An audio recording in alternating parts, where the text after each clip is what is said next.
You don't need a big house to feel relaxed and comfortable in your home. You don't even need to shell out thousands for crazy makeovers that might take months to complete. The biggest issues that people have in small homes is usually limited space, storage challenges, and the difficulty of maximizing functionality within a compact footprint. In today's video, I'm sharing the top 5 items that I would never buy for a small house and what you should be substituting for them instead. If you're struggling to make your small home a functional and inspiring space, this video is for you.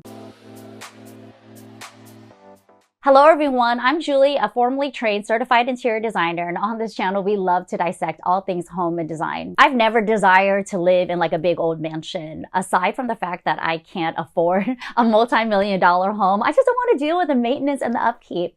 I live in a home that is just under 2,000 square feet right now, and I have young kids. You know, I want to be able to see them from wherever I am in the home, which is why I kind of gutted our house and made it an open concept layout. I know what the struggles of a small home are. You know, you're limited with storage and organization. I like smaller homes. I like that cozy, intimate environment. And I also like that an open concept space keeps me honest. Storage and organization is my main priority in a small house. So the first thing that I would never, ever buy for a small home is open glass storage, particularly an open glass media console. Okay, hear me out. I hate seeing cables. You know, that just adds to the visual clutter that you already have in a small space. So anytime you have any sort of open glass console, whether or not it's a media console, it's an open glass bookshelf, even open glass kitchen cabinets, guess what? You have to keep everything super duper tidy because the visual clutter really just adds to the physical clutter that you feel in the space. Closed cabinets with closed doors have visual weight. I understand that. But if you're imagining like a light, airy feel of a glass console, because you know that in a small space, you want to reflect all of that beautiful light. You want that light to hit that glass surface and then just feel like bright, open, airy. The opposite is true for a console that houses equipment. I feel the same way about a glass desktop. When you're seated at your desk, you have monitors. You might even have like 2 or 3 monitors. You have your computer, you have your laptop, you have all these cables. You might even have a phone charger there. You might even have a text station there. So the more that you can anticipate visual clutter for a storage cabinet, the more I would advise you to choose something with closed doors, like a wood console, even a metal console, just anything that you can close up and corral all of that junk. Now, I love the idea of glass finishes in a small space when it's like a glass coffee table, a side table, even an open shelf that you'll have in the bathroom vanity. You know, there's not a lot of things that are going on this surface tabletop. So I would say no to open glass media consoles, but I would definitely say yes to like a glass coffee table. So let's move on into the living room. If you already have a small living room, you know that maximizing this footprint and the layout is a high priority. When you have a smaller living room, don't choose that oversized sectional that's going to swallow the entire space up whole. Unless you have appropriately measured for the space, you know the scales, you know the proportion, you know that you can custom make a petite sectional to take advantage of every single nook and cranny. However, be forewarned that small homes always deal with space constraints. So for this reason, I would never ever buy a recliner for a small home. I know that the recliner is like the most comfortable seat in the house. It's where you like just relax, unwind, watch football. You can be there for hours. I understand that. Or, you know, like binge your favorite design shows. But you also have to understand that a recliner, when in the recline position, takes up such a massive footprint that you have to allot that space accordingly for it. Usually a recliner only looks good like against a corner, like a bare corner. If I had like an empty corner, it's the perfect place for me to anchor a recliner. However, that single recliner can easily take the place of like a love seat or even like a sectional with a chaise in some cases. So if you're willing to sacrifice that valuable square footage to put a recliner in there, then by all means do it. I want you to be comfortable in your space. I want you to be inspired. But if you want to maximize the flow, seat more people in the space, definitely get rid of the recliner. Don't buy it. Don't even accept it as a hand-me-down. Recliners are just too bulky. They take up too much space. There's never really an appropriate spot to put them in the living room. Now, what about sectionals with recliners built in? I mean, that is another no that I would check off to never, ever, ever put in a small home. Because guess what? That recliner, when in use, you also are not able to plop in a coffee table or a side table there. You always have to like have an end table that's behind the sofa so that you don't interfere with the egress or the clearance that recliner needs. Or you have to substitute it with like side tables at the sides of your sectional or your sofa instead. So when you're reassessing a small living room and you're thinking, you know, what is the optimum flow that I want in this space? What is the furniture that I'm going to fit in this space to seat the most amount of people, to make it functional, to make it flow well, and to make it feel like cozy, inviting, and like not too cramped? Always measure first, measure twice, and then go out and shop with these measurements in hand. The common pain point for most people in a small home is that their furniture that they have brought over from previous homes doesn't fit this new space. So you're really just trying to make something work when it really doesn't. If you've been living in the home for a minute and you're very honest with yourself about whether or not your furniture suits your lifestyle and functions to appropriately support your needs, ask yourself, you know, is it time for you to invest in better furniture that's scaled proportionally for my space? Thank you to EarthBreeze for sponsoring a portion of this video. With a teeny tiny home and a small laundry area, maximizing space is a huge priority for me. I don't have a whole lot of storage in that area, so anything that I could do to keep it like really neat, tidy, and organized is a win in my book. My laundry area is so small, it's smack dab right in the middle of my home. I knocked out these accordion doors to install a super simple drapery rod for easier access and ultimate functionality. After sourcing front-loading appliances that took up a deeper footprint in the laundry area, this simple curtain track allows full access to my washer and dryer at the same time without taking up additional space in the natural flow of my home. That's why I made the switch to EarthBreeze laundry sheets. They come in plastic-free packaging and you don't rely on unnecessary chemicals or optical brighteners to clean your clothes. You can use a full sheet for larger loads, half sheets for smaller loads, and bonus points for never having to store or recycle those huge laundry detergent bottles again. Did you know that 500 million of those bottles end up in landfills and oceans every single year? And to make things worse, most traditional detergents are full of harsh chemicals, dyes, and preservatives that aren't great for the planet or your skin. I now have so much more room in this teeny tiny closet shelf, and my laundry has never smelled cleaner or felt fresher. Right now, you can save 40% off with your subscription by following the link below or scanning the QR code you see on screen.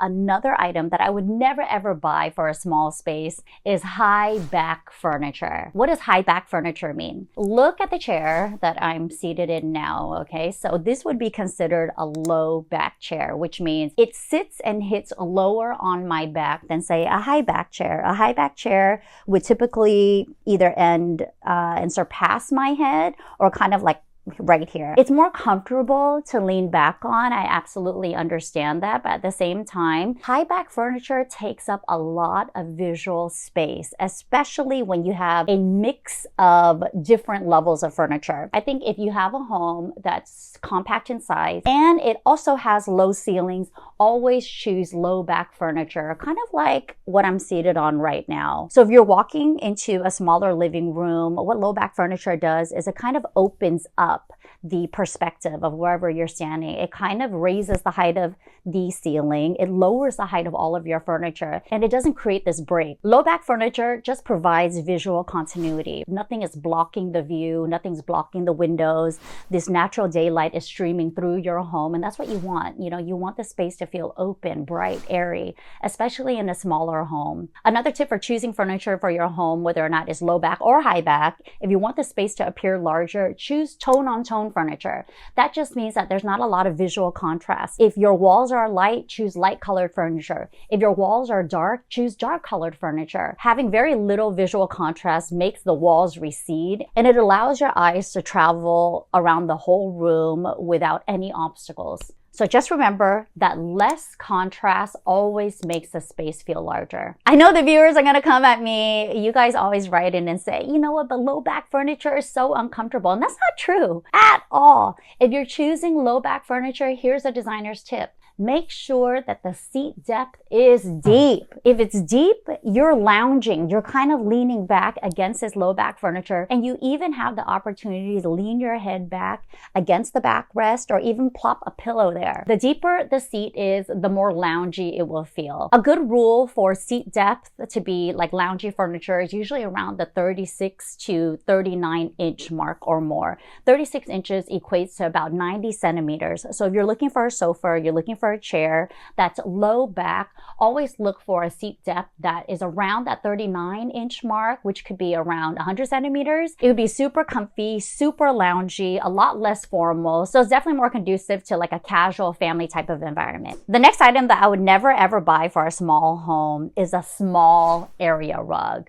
I know you're probably thinking, small home, small area rug, like what? That doesn't even make sense, Julie. I have a small home. But guess what? The area rug is meant to define an area. So if you want your living room or dining room or even bedroom to appear larger than it is, that means that you need to source the largest area rug that can fit in that space. A good rule of thumb is measuring the entire footprint of the space and subtract about 6 inches away from the walls. So if you have an irregular shaped living room, just imagine where the seating group will go. So you can draw an imaginary rectangle around that seating group that mimics the shape of the walls, subtract 6 inches from that entire border, and that is the maximum width that you should source an area rug to appropriately fit that space. I have a really great video called The Ultimate Guide to Area Rugs that I'm going to link right here. You absolutely have to check that out if you are sourcing area rugs for your home. Now, smaller area rugs like spray rugs are really great for bathrooms. If you have a really large bathroom, source the largest area rug that you can fit within the negative space of the bathroom. You know, it doesn't touch the shower stall. It's like right in front of the tub. It doesn't even touch the toilet. Definitely stay away from those like matchy shag, like toilet covers, toilet tanker. I mean, that's just like so dated and it screams 70s. But if you want something really elevated, really chic for your bathroom, choose like a really beautiful area rug that's going to fit within that center open space. Small homes can struggle to have distinct zones for different activities. So an area rug is a really great landing zone to not only help define that space, but also to carve out different zones for different functions. I want to show you some of the area rugs that I currently have in my home right now. In the living room, it's a really awkward type space, okay? I mean, I love it. I've made it work for me, but the living room is almost like defined by two different zones. One I call like the adult conversation area, and the other one's like a kid zone. The kids zone doesn't even have an area rug at all. I've actually just put some rubber mats down just for functionality, right? The kids are still young, they're spilling everything. But on the adult side, I measured the space, and the largest area rug that I could get in here is a 9 by 12, which, you know, I put in a 9 by 12 area rug. When you walk into the home, it actually looks like wall-to-wall carpet if it didn't have like fringe and a border. But that's what I love. It really just expands the look of the space. Now, when you move into my office has a sectional that's right behind me, and I've kind of marked out this zone because I know I need the sectional placed on here, and I also need the coffee table here. So I measured this to put the largest area rug I could in here, and I was able to put in an 8 by 10. So that just maximizes the visual look of the space, therefore making the small space appear even larger. With small homes, it's all about those visual tricks, those designer tips that's not only going to help elevate the look of your space, but make it function even more efficiently and help you maximize flow. And the last furniture item that I would never ever buy for a small home is a square dining table. I want you to ditch that big old square dining table and opt for a round table instead. This will allow all of your guests to move freely around the dining table. There's no bumping into 90-degree angles and these sharp corners. If you're in a small space, I'm going to assume that traffic flow is also an issue. Square corners need 4 chairs around them, right? If you want to be able to seat 4 people comfortably around a square table, you also need not only the size footprint of the table, but you need 36 inches to optimally scoot each chair back for it not to hit like a wall or a partition, a walkway, whatever it is. So the minimum clearance that you need is 36 inches. That equates to around 90 centimeters. You need 90 centimeters around the perimeter of a table to be able to scoot your chair out, okay? If you have that clearance, great. Keep that square table. I mean, more power to you. But round tables, curved edges can seat more people around the table. That's like a plus. There's an easy, relaxed flow to round tables, round furniture. I know this from experience because I had actually an octagonal table. So it was kind of a rectangle, and of course, like the corners were chopped off. But since I swapped it out for an oval table, I can seat more people at the table. I can pull up more chairs because, you know, with a rectangular or a square table, you always have to seat someone at the head of the table. So I like that there is no hierarchy with a round or an oval table. If you're living in a small home and you currently have a square table, do you agree with me? Do you disagree? Does your square table function exactly as you need it to, or can you imagine switching it to a round one? Some of the pain points for me living in a small home is storage and organization. I think one of the biggest advantages of living in a small home is the smaller footprint. It can always feel cozy and intimate and more inviting.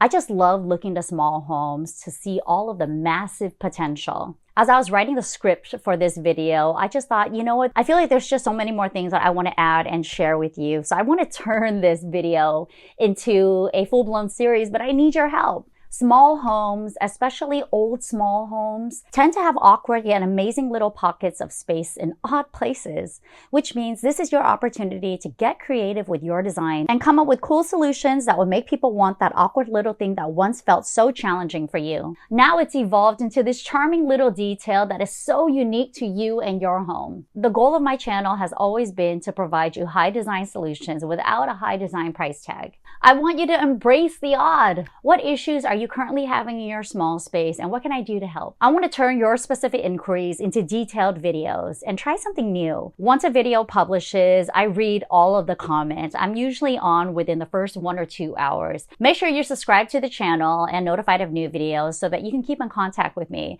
I definitely want to be more engaged with the community, and I want you to feel as though when you land on my channel, you are going to get real answers from a real professional. The quote that I want to share with you this week is from Henry David Thoreau. The question is not what you look at, but what you see. As a designer and an artist, I'm always looking for ways to maximize the full potential of my small home. My wish is for everyone to see the positive attributes of a home that they mindfully carve out. There is no such thing as space limitations, only your limiting beliefs on the true potential of your dream home. If you like this type of content and you're loving all of the design tips on this channel, please give this video a like and a thumbs up. If you're struggling with your small space, I definitely want you to watch this video that I'm going to link right here. It is a one trick to make your small home appear larger. Coming up next week, we have a brand new episode for an older series. It's 5 things that I don't do as a pro interior designer. We're going to have a lot of fun with that one. So stay tuned, everyone.